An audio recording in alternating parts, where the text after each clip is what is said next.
Welcome lovers, welcome to the physics lover Arun Kumar YouTube channel. Physics की दुनिया में आप सभी लोगों का स्वागत है। मैं आशा करता हूं कि आप लोगों ने अब तक हमारे जो पिछले लेक्चर्स थे वो सारे लेक्चर्स आपने बहुत ही अच्छे तरीके से कर लिया होगा।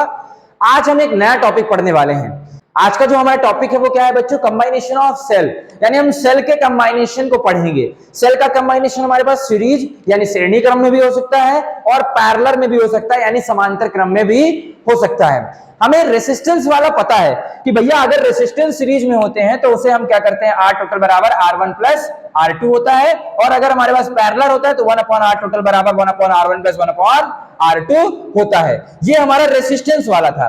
तो आज हम क्या पढ़ेंगे? कंबाइनेशन ऑफ सेल वाला पढ़ेंगे। तो सेल में हमारे पास सबसे पहले आता है सीरीज कंबाइनेशन। तो सीरीज में हमारे पास देख लीजिए, जैसे हमारे पास एक ये सेल हो गया और एक ये सेल हो गया, तो यहां पे हमारे पास इसका ईएमएफ मान लीजिए E1 है और इसका ईएमएफ मान लीजिए क्या है, E2 है। तो यहां पे हमारे पास ये जो दो ईएमएफ है बच्चों, वो किसमें है? हमारे पास सीरीज में है। किसमें है? सीरीज में है। यहां का पोटेंशियल मान लेते हैं VA है और यहां का पोटेंशियल मान लेते हैं VB है। करंट हमारे पास मान लेते हैं इधर साइड बह रही है, तो ये वाला पॉजिटिव डंडा होगा, ठीक है। आपको पता ये पॉजिटिव होगा, ठीक है, क्योंकि करंट इससे बह रही है इधर साइड। और इसका इस वाले ईएमएफ का एक रेसिस्टेंस होगा जिसे हम बोलेंगे R1, और इसका एक रेसिस्टेंस होगा जिसे हम बोलेंगे बच्चों R2। क्या बोलेंगे? इसके रेसिस्टेंस को R1, इसके रेसिस्टेंस को R2 बोल दिया हमने। अब अगर हम बात करें, इसका रेसिस्टेंस R1 है, इसका रेसिस्टेंस R2 है, ठीक है। अब यदि हम बात कर रहे हैं कि इसमें सिंबल कैसा आएगा, तो मैंने आपको कई बार बताया है, जब हम करंट की दिशा में चलते हैं बच्चों तो हमेशा क्या बोलते हुए जाते हैं? Plus minus. तो यहां से हम चलना चालू के प्लस माइनस, इसका ऑलरेडी सिंबल प्लस होगा क्योंकि करंट हमेशा हाई पोटेंशियल से निकल रही होती है, यानी पॉजिटिव डंडे से निकल रही होती है। और इसमें हमारे पास प्लस माइनस, क्योंकि हम इधर साइड से इधर करंट बह रही है। जब हम चलेंगे तो कैसे बोलते हुए चलेंगे? Plus minus plus minus plus minus. तो ये हमारा सीरीज कंबाइनेशन भी हो गया। अगर मैं आपको बताऊं ईएमएफ यहाँ पे टोटल जो आएगा, अगर मैं यहाँ पे ई टोटल लिखूंगा इस वाले सवाल में, तो ई टोटल जो आएगा बच्चों वो E1 प्लस E2 आएगा। क्यों? क्योंकि हमारे पास E1 और E2 दोनों किसमें है? सीरीज में है। तो जिस प्रकार सीरीज में हमारे पास रेसिस्टेंस को R1 प्लस R2 कर देते हैं, उसी प्रकार ईएमएफ को भी हम टोटल ईएमएफ निकालने के लिए भी E1 प्लस E2 कर देंगे, जब वो सेम पोलैरिटी के रहेंगे। सेम पोलैरिटी का मतलब क्या होता है बच्चों? कि दोनों के बड़े डंडे से ही करंट निकल रही होगी। यहां पे इसके बड़े डंडे से करंट निकल रही है तो E1 लिखे हैं, और इसके भी बड़े डंडे से ही करंट निकल रही है, इसलिए हम दोनों को जोड़ दिए। लेकिन अगर ये डंडा उल्टा होता, यानी यहां पे हमारे पास छोटा डंडा इधर साइड होता, बड़ा डंडा इधर साइड होता, तो फिर हम E1 माइनस E2 लिखते हैं। तो जब हमारे पास सेम पोलैरिटी के होते हैं तो हम E1 प्लस E2 लिखते हैं, और अगर अपोजिट पोलैरिटी के होते हैं तो हम क्या लिखते हैं? E1 माइनस E2 लिखते हैं। अब इसे प्रूफ करते हैं कि ये कैसे आएगा। चलिए प्रूफ करते हैं। हम यहां से VA से स्टार्ट करते हैं और VB तक जाएंगे। VA से स्टार्ट करके हम VB तक जाएंगे और हम क्या लगा रहे हैं? यहाँ पे KVL लगाएंगे। क्या लगाएंगे बच्चों? Kirchhoff voltage law. इसीलिए बोलता हूं किरचॉफ का लॉ बहुत ज्यादा इंपॉर्टेंट है, क्योंकि हम किरचॉफ वोल्टेज लॉ यहाँ पे भी देखिए लगा रहे हैं। तो हम VA से स्टार्ट करते, तो VA लिखा, यहां पे हम पहुंचे, यहां का पोटेंशियल VA था, फिर हमने क्या किया? यहां कूदा और पीछे मुड़ के देखा तो हमें क्या दिखा बच्चों? माइनस दिखा। तो यहाँ पे पहुंचे ना, जब कूदा पीछे मुड़ के देखा हमने तो यहाँ पास पहुंचे, तो यहाँ पे हमें क्या दिखा? माइनस दिखा, और इसका पोटेंशियल E1। फिर यहाँ पहुंच गए, फिर यहाँ रेसिस्टेंस मिला तो फिर कूदे और पीछे मुड़ के देखे तो क्या दिखा बच्चों? प्लस दिखा। तो प्लस, और मान लेते हैं इसमें करंट I बह रही है, तो जब I करंट बह रही है इसमें, तो इस पे जो पोटेंशियल ड्रॉप होगा बच्चों कितना होगा? हमारे पास IR1 होगा। ठीक है, ये समझ में आया बात आपको? फिर यहां पहुंच के फिर कूदा, पीछे मुड़ के देखा तो क्या दिखा बच्चों? माइनस दिखा। और ये इसका पोटेंशियल कितना है हमारे पास? E2। यहां पहुंच गए, फिर यहां से यहां कूदा, पीछे मुड़ के देखा तो हमें क्या दिखाई दिया? प्लस दिखाई दिया। क्या दिखाई दिया? प्लस दिखाई दिया। और क्या हमारे पास पोटेंशियल ड्रॉप है? IR2। अब फिर देखो, जब यहां से हमने कूदा, पीछे मुड़ के देखा तो ये लिखा, और यहां पे हम पहुंच गए, किसके बराबर हो गया हमारे पास से? VB के बराबर हो गया। तो इसका मतलब ये हुआ कि इतना जो पोटेंशियल आया हमारे पास, जब हम यहां पर पहुंच गए तो यहां तक पहुंचने का पोटेंशियल हमारा ये है। बार बार कूदा, पीछे मुड़ के देखा, कूदा, पीछे मुड़ के देखा, हम लिखते गए, जब यहां पर पहुंचे तो इतना पोटेंशियल आया, इसी को बराबर कर देंगे हम VB के। अभी तक आपको याद हो, यदि हमने व्हीट स्टोन ब्रिज वगैरह किया था तो किसी एक जगह से स्टार्ट किए थे और उस जगह पर पहुंचे थे और पोटेंशियल जो टोटल आया था उसको हम जीरो से स्टार्ट कर दिए थे, और जिस जगह से हमने स्टार्ट किया था वहां वीए बीबी नहीं लिखे थे, वहां पे हम जीरो पोटेंशियल मान के चल रहे थे, ठीक है। लेकिन हम यहाँ पे वीए से स्टार्ट कर रहे हैं और यहाँ पर हम पहुंच रहे हैं, तो हम जब यहाँ तक पहुंचे तो इतना पोटेंशियल जो होगा यहाँ पर पहुंचने पर किसके बराबर दिखाई दे रहा है हमें, वीबी के बराबर। तो ये सारा पोटेंशियल वीबी के बराबर हो गया। वीबी को इधर लेके आएंगे तो ये हमारे पास क्या बन जाएगा, वीए माइनस वीबी, और सबको उधर भेज दोगे तो ये E1 प्लस E2 माइनस आई R1 माइनस आई R2, ये वाला माइनस ये माइनस में जाएगा और ये दोनों प्लस में चले जाएंगे। ये यहां तक आपको समझ में आ गया होगा। अच्छा, अब बच्चों अगर हम देखें तो इसका अगर हम पूरा सर्किट बनाने की कोशिश करें तो इसके अक्रॉस पोटेंशियल हमने V मान लिया। ऐसा सेल हमने बनाया कि दो सीरीज में हमारे पास ऐसे लगे हुए हैं, और जो VA और VB, VA माइनस VB है, VA माइनस VB यानी कि इन दोनों के बीच में जो पोटेंशियल ड्रॉप आ रहा है जब, तो हमारे पास कितना दिया हुआ है, V के बराबर दिया हुआ है। आप देखिए इसके और इसके यानी कि ये A और B बिंदु के बीच में अगर हम ड्रॉप देखते हैं तो V के बराबर ही आ रहा है। कितना आ रहा है, V के बराबर। तो इसे हम V लिख देते हैं और ये आ जाएगा E1 प्लस E2, और यहां से हमने देखा कि I कॉमन आ सकता है कि दोनों सेम है, और ये R1 प्लस R2। अब बच्चों एक रिलेशन आपको याद होना चाहिए, जब मैंने आपको एक रिलेशन याद करवाया था, V बराबर होता है E माइनस आई R, ये वाला आई थिंक आपको याद होगा, V बराबर E माइनस आई R हमने पढ़ा था। तो यहां से देखोगे कि V बराबर यहाँ पे इसकी वैल्यू होगी E और ये क्या होगा हमारे पास R। तो देखो यहाँ पे हमारे पास क्या हो गया, E टोटल की वैल्यू कितनी आ गई, E1 प्लस E2। तो इस इक्वेशन से आप क्या बोल सकते हो कि जो हमारे पास E टोटल आ रहा है वो E1 प्लस E2 आ रहा है। इसको हमने कंपेयर किया इससे, है ना, इस वाली इक्वेशन से। जब हमने इस वाली इक्वेशन को और इस वाली इक्वेशन को जब मैंने कंपेयर किया तो मुझे E बराबर क्या मिला बच्चों, E1 प्लस E2, और R बराबर क्या मिला मुझे, R1 प्लस R2, क्योंकि सीरीज में है तो R1 प्लस R2 हो जाएगा।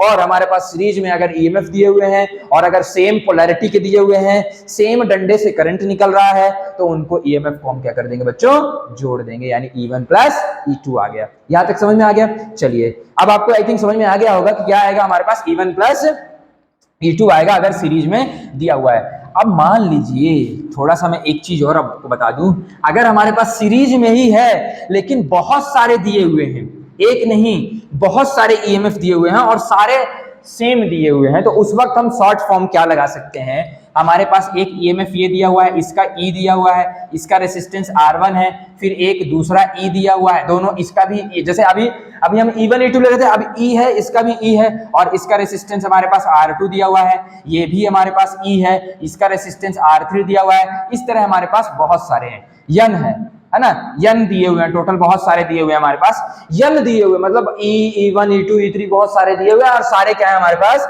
बराबर हैं। तो मैं अभी थोड़ी देर पहले आपको बताया था कि जब हम E टोटल निकालते हैं तो सब E को क्या करते हैं, जोड़ देते हैं। तो इस प्रकार हमारे पास टोटल NE है, तो हम सभी NE को क्या कर देंगे, बहुत सारे E हैं हमारे पास। कितने टर्म्स है हमारे पास E की, n टर्म्स है। एक E यहाँ पे लगा है, एक E यहाँ पे लगा, एक E यहाँ पे लगा, ऐसे ऐसे करते करते करते करते हमारे पास टोटल कितनी E है, NE है, मतलब 100 E है मान लो। तो हमारे पास आंसर कितना आएगा, E टोटल कितना आएगा बताओ बच्चों, 100। अगर इस तरह के 100 E होंगी तो सबको जोड़ देंगे तो 100 E आएगा, और हम बोल रहे हैं n E है तो टोटल EMF जो आ जाएगा बच्चों NE आ जाएगा। ये समझ में आई बात, क्योंकि सबका क्या है हमारे पास, सेम पोलैरिटी है। इसके बड़ा डंडा पॉजिटिव है, इसका इधर साइड अगर करंट बह रही है तो सबके बड़े डंडे से करंट निकल रही है, सब सेम पोलैरिटी के हैं, तो E टोटल हमारे पास NE आ गया। और अगर हम अगर सीरीज में यहां पे भी एक रेसिस्टेंस लगा देते हैं एक्सटर्नल रेसिस्टेंस के नाम से, किस रेसिस्टेंस के नाम से, एक्सटर्नल रेसिस्टेंस कैपिटल R के नाम से, तो R टोटल अगर मैं आपसे पूछूं तो यहां से R1 plus R2 plus R3 सब मान लीजिए R ही हैं, अलग अलग करोगे दिक्कत जाएगी। इसी प्रकार हमारे पास जैसे हमने बोला कि सारे EMF क्या है हमारे पास, सेम है, सारे रेसिस्टेंस हमारे पास क्या है, सेम है, ये वाला अलग है। तो अगर हम R टोटल की बात करें बच्चों, R टोटल की अगर हम बात करते हैं तो हमारे पास इंटरनल रेसिस्टेंस कितने हैं, R1 R2 R3 R, ऐसे कितने R हैं, n R हैं। तो इंटरनल रेसिस्टेंस हमारे पास कितना हो गया, NR हो गया। लेकिन सीरीज में ही हमारे पास एक एक्सटर्नल रेसिस्टेंस जुड़ा हुआ है, तो इसीलिए हमारे पास R टोटल की वैल्यू ये हो जाएगी और E टोटल की वैल्यू NE हो जाएगी। देखिए अगर आप पहली बार कर रहे हैं थोड़ा हो सकता है कि आपको समझ में ना आए, लेकिन आप थोड़ा ध्यान से दिमाग लगाइए कि इस तरह के ई हमारे पास यन है और हम जानते हैं कि ई टोटल का formula E1 plus E2 plus E3 होता है, तो सबको ई को जोड़ दिया तो हमारे पास Ne आ गया। रेसिस्टेंस हमें पता है कि सीरीज में हमेशा ऐड होते हैं, तो आर बहुत सारे हैं, कितने आर है हमारे पास यन है, तो टोटल इनका टोटल कितना होगा यन आर हो गया। इसको भी ऐड करेंगे सर्किट में तो टोटल हो जाएगा एन आर प्लस आर। तो अगर हमसे करंट पूछेगा, करंट कितना बह रहा है इस सर्किट में, इधर से इधर करंट जा रही है, तो करंट हमारे पास इस सर्किट में कितना बह रहा है बच्चों, अगर यहाँ पे वोल्टेज ना लगाइए, चलिए ऐसे सिंपल कर लीजिए, तो हमारे पास जो करंट बह रही है बच्चों इस सर्किट में, ऐसा ही बनाइएगा आप लोग डायग्राम, तो करंट जो हमारे सर्किट में बह रही होगी आई वी बराबर ई आर होता है ओम्स लॉ के मदद से, नहीं सॉरी, वी बराबर हमारे पास ओम्स लॉ से आई आर होता है, तो आई बराबर हमारे पास वी बाय आर होगा। वी की वैल्यू हमारे पास बच्चों एन ई दी हुई है और आर की वैल्यू हमारे पास टोटल जो है वो N R plus capital R दिया हुआ है। ये आपको कंसेप्ट, ये वाला फॉर्मूला भी आपको निकाल के याद रखना है, क्या पता कभी ऑब्जेक्टिव में पूछ ले या फिर ऐसा कोई न्यूमेरिकल आ जाए, ऐसा ही सिंपल न्यूमेरिकल आ जाए और आपको डिराइव करने को बोल दे, तो आपसे बनना चाहिए। ईएमएफ हमारे पास बहुत सारे लगे हुए हैं, सारे सेम हैं, रेसिस्टेंस सबका सेम है, तो हमारे पास ई टोटल कितना आता है आर टोटल, और आई तो आप निकाल सकते हैं E total divide by R total. ये था हमारा सीरीज कंबाइनेशन। अब हम बात करते हैं बच्चों पैरेलल कंबाइनेशन। पैरेलल कंबाइनेशन में क्या होता है उसको थोड़ा सा डिस्कस कर लेते हैं फटाफट जल्दी से, है ना।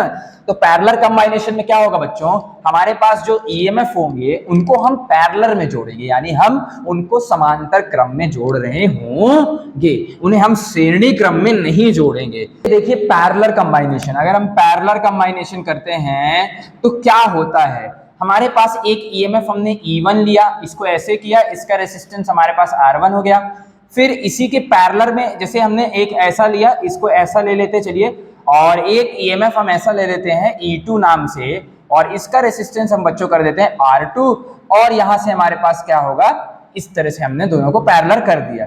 ये दोनों पैरेलल है, ये E1 और E2 कैसे हैं बच्चों, पैरेलल है। यहां से बड़े डंडे से करंट ऐसे निकल रही है, यहां से करंट ऐसे निकल रही है, यहां से करंट आ रही होगी, और यहां से मान लेते हैं E1 से I1 करंट निकल रही है मान लेते हैं, और E2 से करंट हमारे पास I2 निकल रही है, यहां आकर के टोटल I हो जा रही है, और इसके अक्रॉस जो पोटेंशियल है हमारा वो बच्चों V है। कितना दिया हुआ है, V दिया हुआ है। तो ये सवाल आपके पास आ गया है, अब आपको इसका पैरेलल कंबाइनेशन निकालना है। तो पहले मैं आपको आंसर याद करा देता हूं, आंसर कितना आने वाला है हमारा। तो ई टोटल का जब हमारे पास सीरीज में था तो E1 प्लस E2 आया था, लेकिन जब पैरेलल होता है बच्चों तो उसमें क्या आता है हमारे पास E1 अपॉन R1, E1 खुद और उसके रेसिस्टेंस को divide, plus E2 upon R2, E2 खुद और उसके रेसिस्टेंस का divide, upon 1 upon R1 plus 1 upon R2। ये हमारा क्या आता है, ई टोटल की वैल्यू आती है। अब इसी ई टोटल की वैल्यू को हम प्रूफ करेंगे अभी थोड़ी देर में, आपको बताएंगे कि कैसे प्रूफ करेंगे। तो अभी हम प्रूफ करेंगे, पहले आपको याद कर लीजिए क्या आंसर आता है, E1 upon R1 plus E2 upon R2 upon 1 upon R1 plus 1 upon R2। क्या होता है कि अगर हमें ई टोटल निकालना होता तो कैसे आता है, पैरेलल में E1 upon R1 plus E2 upon R2 upon 1 upon R1 plus 1 upon R2। अब चलिए प्रूफ करते हैं, इसको हम बोल देते हैं VA और इसको बोल देते हैं VB। अब अगर हम यहां से केवीएल लगाएं, किरचॉफ वोल्टेज लॉ लगाएं, तो VA से स्टार्ट करते हैं। यहां पे अगर मैं देखूं तो मेरे पास एक रास्ता ये है और एक रास्ता ये वाला है। ये वाले रास्ते में I1 करंट बह रही है, ये वाले रास्ते में I2 करंट बह रही है। चलो पहले सिंबल लिख देते हैं। करंट की दिशा में जब जाएंगे तो प्लस माइनस, इधर साइड में करंट की दिशा में जाएंगे तो प्लस माइनस। अब बड़े डंडे को हमेशा पॉजिटिव बोलते हैं, बड़े डंडे को पॉजिटिव, इसको नेगेटिव, इसको नेगेटिव। अब हम क्या करते हैं, एक बार हम ये VA से इस वाले में चलते हैं, ऊपर वाले में चलते हैं पहले। तो VA लिखेंगे, यहाँ पे VA हो गया, ऊपर वाले में जा रहे हैं तो यहाँ से हमारे पास क्या आ जाएगा बच्चों, E1 लिखेंगे जब, तो E1 यहाँ पर थे अपन, फिर यहाँ से यहाँ कूदा, पीछे मुड़ के देखा तो क्या दिखाई दिया बच्चों, माइनस दिखाई दिया, तो माइनस E1। फिर यहाँ पे पहुंचे, फिर यहाँ से यहाँ कूदा, पीछे मुड़ के देखा तो क्या दिखाई दिया बच्चों, प्लस दिखाई दिया, तो प्लस, और इसमें जो पोटेंशियल ड्रॉप होगा वो कितना होगा, I इंटू आर के बराबर, यानी I1 इंटू R1 के बराबर। फिर हम यहाँ ऐसे चलते गए, अब कुछ नहीं आया बीच में, यहाँ पहुंच गए, जो किसके बराबर आ गया हमारे पास, VB के बराबर आ गया। मतलब हम यहाँ से VA से स्टार्ट किए और इस वाले VA से स्टार्ट करें हम, और इस वाले रास्ते में KVL लगाते हुए गए और यहाँ पर पहुंचे, किसके बराबर पहुंच गए, VB के बराबर पहुंच गए। तो यहाँ से अगर हम देखें बच्चों, तो हम क्या बोल सकते हैं, यहां से अगर हम VA माइनस VB करें इधर साइड, VA माइनस VB इधर साइड, और E1 को उधर साइड कर दें और माइनस I1 R1 कर देते हैं, और ये जो VA माइनस VB है बच्चों, उसको हम किसके बराबर ले सकते हैं, V के बराबर। तो ये कितना आ जाएगा हमारे पास, V E1 minus I1 into R1 आ गया। अगर मैं आपसे यहां से I की वैल्यू पूछूं, I की वैल्यू, तो क्या आप I1 की वैल्यू निकाल सकते हो यहां से? मैं करने क्या वाला हूं, देखिए, एक इक्वेशन इस वाले ऊपर वाले लूप के लिए ऊपर वाले लाइन के लिए बनाऊंगा और एक इक्वेशन नीचे वाले लाइन के लिए बनाऊंगा। जब मैं ऊपर वाले लाइन के लिए बना रहा हूं, ऊपर वाले लूप के लिए, सॉरी, इस वाले लूप मानते हैं, पूरा लूप है ना, इस वाले लाइन को अगर इसको भूल जाओगे तो यहां से स्टार्ट करे हो देखो और यहां पर पहुंच गए हो, तो इसका मतलब ये वाला पूरा लूप हो गया, ये ऐसे ऐसे ऐसे ऐसे ऐसे, ये पूरा लूप हो गया, हम ये पूरा लूप ले रहे हैं, तो ये वाला लूप लिए, तो उस लूप में हमने ये इक्वेशन लगाई और उस लूप से हम I1 की वैल्यू निकाल लेते हैं, और जब हम इस वाले लूप के लिए लगाएंगे तो I2 की वैल्यू निकाल लेंगे, और I बराबर हमेशा I1 प्लस I2 होता है। आपको पता है I बराबर क्या होता है, I1 प्लस I2 होता है। तो यहां से हमारे पास I1 की जो वैल्यू आ जाएगी बच्चों, कितनी आ जाएगी, I1 बराबर आएगा हमारे पास E1 minus V upon R1, ये I1 आ गया, इससे आप निकाल लीजिएगा, ये I1 आ जाएगा हमारे पास, ठीक है। तो इसे हम बोल दिए फर्स्ट इक्वेशन। इस वाले से हमने E1 को इधर भेजा, फिर वो सब करके हमने I1 की वैल्यू निकाल ली। ये हमारा क्या हुआ बच्चों, पहले वाले लूप से हमने I1 की वैल्यू को निकाला।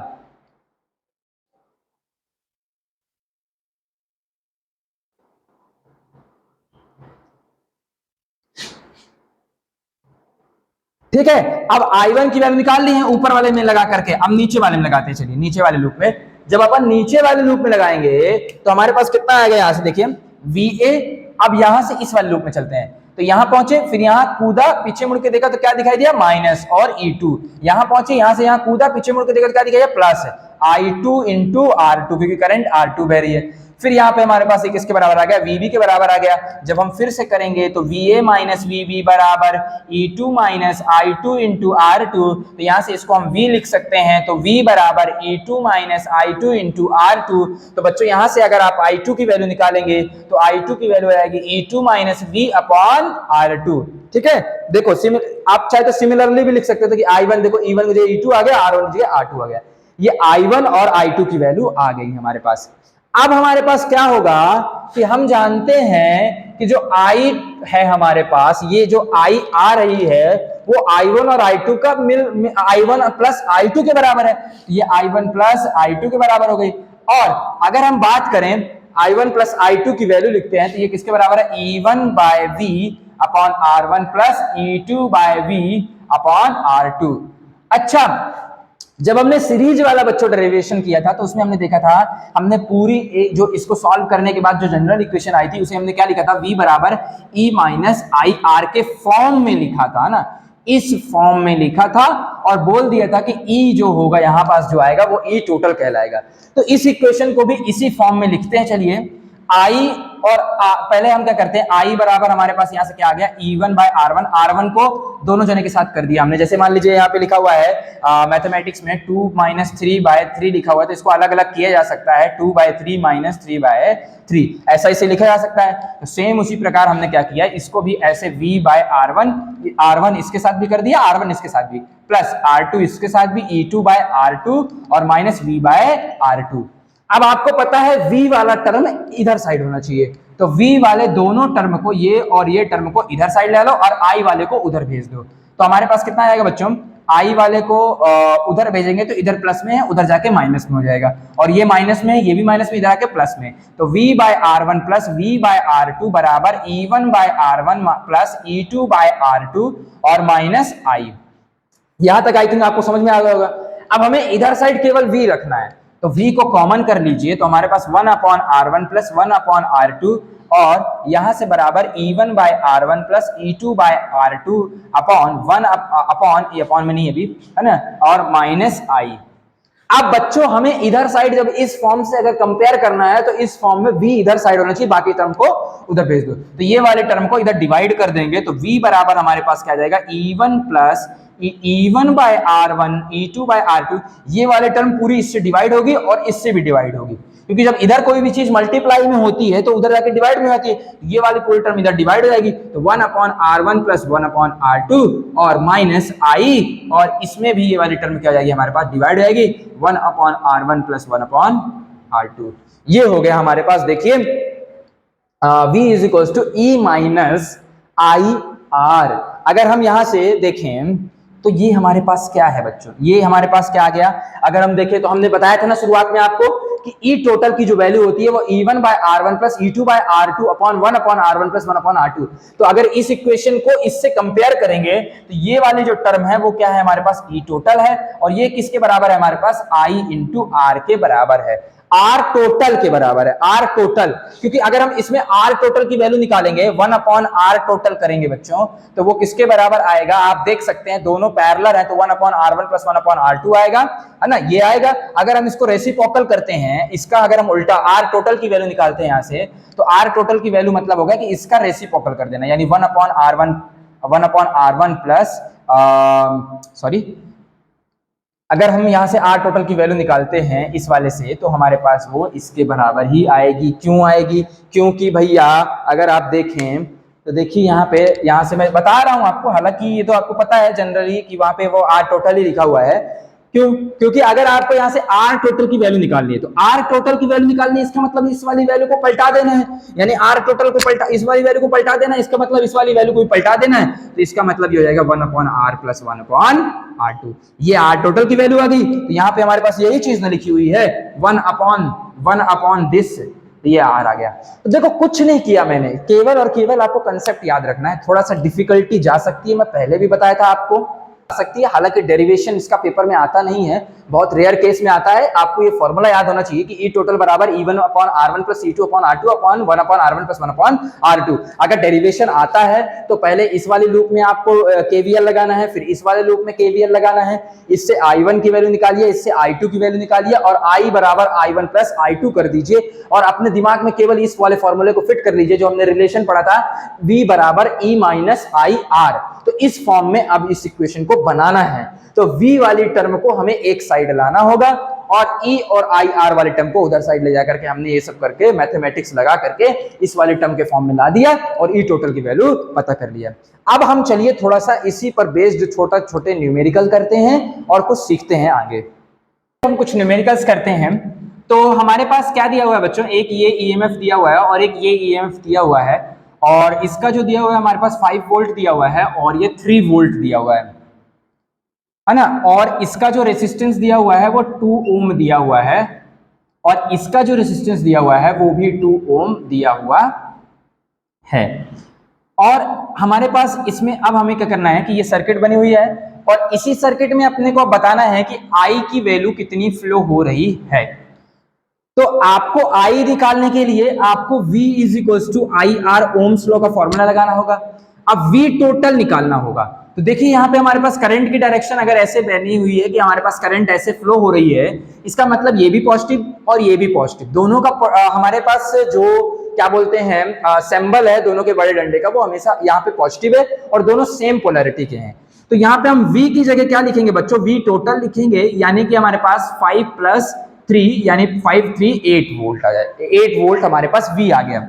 R टोटल की अगर हम बात करते हैं तो हमारे पास 2 प्लस 2 यानी 4 ओम हो जाएगा। तो यहां से I बराबर कितना हो जाएगा हमारे पास, I बराबर V बाय आर यानी 8/4 यानी 4 2 जा 8 एम्पियर। तो ये हमारे पास बच्चों I की वैल्यू आ जाएगी। ठीक है, तो बहुत इजी क्वेश्चन था, ज्यादा डिफिकल्टी नहीं आएगी। आई थिंक आपको सिंपल सवाल था, V बराबर आई आर लगाना था। यहाँ पे 2 V दिए हुए थे तो टोटल हम V निकाल करके कर सकते हैं। और सीरीज का क्योंकि हमें पता है सीरीज में V को जोड़ने का तरीका होता है, अगर दोनों सेम दिए रहते हैं तो अपन क्या करते हैं 5 + 3 करके जोड़ दिए हैं, तो उससे आंसर आ जाएगा।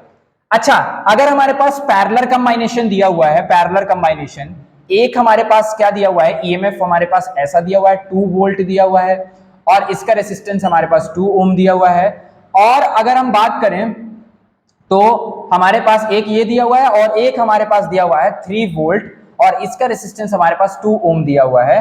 तो यहाँ पे हमारे पास क्या आएगा बच्चों, यहाँ पे हमारे पास करंट हमारे पास ऐसे I फ्लो हो रही होगी और इसका I1 हो जाएगा, यहाँ से I2 करंट फ्लो हो रही होगी, यहाँ पे I फ्लो हो रही होगी, I टोटल करंट हमारे पास फ्लो हो रही होगी। तो अपने को I की वैल्यू निकालनी है कि भैया टोटल करंट कितनी फ्लो हो रही है। तो हम क्या करते हैं, ओम्स लॉ लगाते हैं। ओम्स लॉ में क्या कहता है, V बराबर IR होता है। तो आप R टोटल कैसे निकालोगे, R टोटल तो ये पैरेलल है, तो आप जानते हो कि R टोटल जो होगा हमारे पास 1/R1 प्लस 1/R टोटल जो होगा बच्चों वो हो जाएगा 1/R1 प्लस 1/R2। तो R टोटल की वैल्यू जो जाएगी हमारे पास यहाँ पे कितनी जाएगी, 1 आ जाएगी। यानी R टोटल की भैया वैल्यू निकाल लिए हैं इसमें यहाँ पे पुट करने के लिए, लेकिन V टोटल की वैल्यू कैसे निकालें। तो V टोटल का आपको पता है, मैंने अभी थोड़ी देर पहले कराया था। अब यहाँ पे देखो इसका भी पॉजिटिव है, इसका भी पॉजिटिव है, दोनों पॉजिटिव डंडे हैं। तो E1/R1 plus E2/R2 upon 1/R1 plus 1/R2, ये V टोटल निकालने का तरीका हो गया। तो E1 की वैल्यू कितनी है हमारे पास, 2 है, और E2 की वैल्यू कितनी है हमारे पास, 3 है। R1 की वैल्यू 2 है, R2 की वैल्यू भी 2 है। इसको सॉल्व करके जो V टोटल आएगा वो निकाल लेंगे अपन, और वहां से फिर हम इसमें I की वैल्यू यहां से निकाल सकते। देखो R टोटल की निकाल दिया हूं, V टोटल की इस फॉर्मूले से निकाल लेना, और I की वैल्यू फिर आप निकाल करके कमेंट बॉक्स में आंसर बताना कि I की वैल्यू क्या आ रही होगी। इसी का अगर हम एक उल्टा सवाल देखें बच्चों, उल्टा सवाल भी आपको बता देता हूं कि आ सकता है। उल्टा सवाल ये हो सकता है हमारे पास कि जैसे मान लीजिए हमारे पास क्या दिया गया है कि ये जो हमारे पास ये जो EMF दिए हुए हैं, ये E दिया हुआ है, ये और ये हमारे पास कैसे दिए हुए हैं, उल्टा दिए हुए हैं। मतलब कि फॉर एग्जांपल हमारे पास ये वाले बड़े डंडा इसका दिया हुआ है 10 वोल्ट दिया हुआ है, और इसका जो है हमारे पास इधर साइड छोटा डंडा है, और ये करंट हमारी इधर ही आ रही है लेकिन इसका छोटा डंडे से आ रही है ना। तो ये हो गया हमारे पास। तो अब देखेंगे आप लोग कि ये पॉजिटिव और नेगेटिव है, इसका नेगेटिव पोटेंशियल से आ रही है, समझ रहे हो बात को। तो यहाँ पे अगर आप V टोटल की वैल्यू निकाल रहे होगे जब आप, तो V टोटल की यहाँ पे बच्चों क्या वैल्यू होगी, E1/R1। अगर इसको हम E1 बोल दें और इसको अगर हम 5 वोल्ट लिखा हुआ है तो इसको E2 बोल दें, तो E1/R1 minus E2/R2 upon 1/R1 plus 1/R2 होगा। नीचे तो प्लस ही होगा लेकिन ऊपर साइड क्या होगा, E1 और E2 के बीच में माइनस आएगा, क्योंकि इसका 10 वोल्ट पॉजिटिव वाले टर्मिनल से निकल रहा है, इसका नेगेटिव वाले टर्मिनल से निकल रहा है। तो फॉर्मूले में आपको ये चीज आपको हमेशा याद रखनी है कि अगर सेम पोलैरिटी के हैं तो यहां बीच में प्लस आएगा, और अगर अपोजिट पोलैरिटी के हैं तो बीच में क्या आएगा बच्चों, माइनस आएगा। तो इस वाले सवाल का आंसर बताइएगा आप लोग। अब मैं एक और सवाल आपको अगर दूं, मैं छोटे छोटे सवाल करा रहा हूं ताकि आपको थोड़ा बहुत पता रहे, आइडिया रहे, है ना। तो देखिए अगर हमारे पास दिया हुआ बच्चों, अभी हमने क्या पढ़ा था, अभी हमारे पास बोला 8 वोल्ट है, और हमने ये बोला कि ये हमारे पास 4 वोल्ट है, इसका रेसिस्टेंस R1 है, इसका रेसिस्टेंस R2 है। तो देखिए यहाँ पे क्या होगा, इस वाले में बच्चों क्या होगा, 4 वोल्ट। अगर हम इसमें E टोटल की वैल्यू निकालेंगे, करंट ऐसे बह रही है तो इसके पॉजिटिव डंडे से निकल रही है लेकिन इसके नेगेटिव डंडे से, यानी ये सिंबल अलग है। तो 8 में से हम क्या माइनस कर देंगे, जो हमारे पास E टोटल होगा वो E1 माइनस E2 होगा। हमेशा बड़े वाले को इधर लिखते हैं, ठीक है, बड़े वाले को, यानी हमारे पास 8 यहां आ जाएगा और माइनस यहां से जाएगा हमारे पास 4। तो E टोटल बराबर बच्चों कितना आ गया, 8 माइनस 4, ठीक है ना। तो E टोटल आपको याद रखना कि प्लस तभी आएगा जब दोनों सेम पोलैरिटी के होंगे। अगर अपोजिट पोलैरिटी के होंगे तो हमेशा क्या आएगा, उसके बीच में नेगेटिव आ रहा होगा। अब अगर आपको इसका फाइनल डायग्राम बनाना हो तो हमेशा जो बड़ा वाला है वो डोमिनेट कर जाता है। मतलब 8 में से आप 4 माइनस किए तो 4 आया, लेकिन बड़ा वाला ये था, मतलब करंट की दिशा यही वाली होगी। तो इसका मतलब ओवरऑल जो हमारे पास बन जाएगा वो 4 इधर बन जाएगा, और ये R1 प्लस R2 जो हमारे पास रेसिस्टेंस था, total resistance R1 plus R2 बन जाएगा। यानी दिशा हमारी कौन सी वाले आती है, बड़े वाले डायरेक्शन की ओर आती है। चलिए एक इसी कंसेप्ट पर आधारित कि भैया बहुत सारे रेसिस्टेंस, बहुत सारे हमारे पास सेल दिए हुए हैं, लेकिन हमारा सेल कौन सा वाला करेक्ट होगा, कौन सी दिशा वाला हमारा करेक्ट माना जाएगा, तो वही वाला माना जाता है जो हमेशा बड़ा वाला होता है, ठीक है। तो उसी पर आधारित एक बहुत अच्छा न्यूमेरिकल है जिसको आप देखिएगा और समझिएगा, है ना। तो देखिए हमारे पास एक बहुत ही इंपॉर्टेंट न्यूमेरिकल है, यहाँ पे ये जेईई मेंस पर आधारित है या नीट पर आधारित है। यहाँ पे हमारे पास ईएमएफ की वैल्यू दी हुई है 6 वोल्ट, कितनी दी हुई है, 6 वोल्ट। और फिर हमारे पास क्या हो गया बच्चों, फिर हमारे पास दो जने, एक हमारे पास 10 वोल्ट है छोटा डंडा, और ये बड़ा डंडा, एक हमारे पास 10 वोल्ट है, इसका रेसिस्टेंस मान लीजिए 5 ओम है, और इसका रेसिस्टेंस हमारे पास ये बड़ा डंडा है, ये 4 वोल्ट मान लीजिए, 4 वोल्ट है, 4 नहीं मान लीजिए 2 वोल्ट है, 2 वोल्ट है। और ये हमारे पास, इसको भी 2 बोल दीजिए और इसको भी 2 ओम बोल दीजिए और इनको कनेक्ट कर दीजिए, ये पैरेलल। तो देखिए हमारे पास क्या है बच्चों, इस सवाल में क्या दिया हुआ है कि ये दोनों जने पैरेलल हैं और ये इसके साथ सीरीज में जुड़ा हुआ है, तो इसको कैसे करें। और इसका भी रेसिस्टेंस, इस वाले ईएमएफ का भी कुछ ना कुछ रेसिस्टेंस होगा, तो इसके रेसिस्टेंस को भी हमने 2 ओम बोल दिया। तो देखिए बच्चों, यहां से करंट हमारे पास ऐसे आ रही है और ऐसे करंट जा रही है, हमने ऐसा मान लिया, ऐसा दिया हुआ है डायग्राम में। अब आपको पता है कि इसका अगर हम सॉल्व करना चाहते हैं तो पहले इसको सॉल्व करना होगा, इसको हमें एक जने में कन्वर्ट करना होगा। तो इसका अगर हम आर टोटल निकालें तो ये दोनों पैरेलल हैं, तो 1/r टोटल बराबर आएगा 1/2 प्लस 1/2। तो यहां से आर टोटल बराबर बच्चों आ गया 1 ओम। तो इसकी कहानी तो समाप्त हो गई।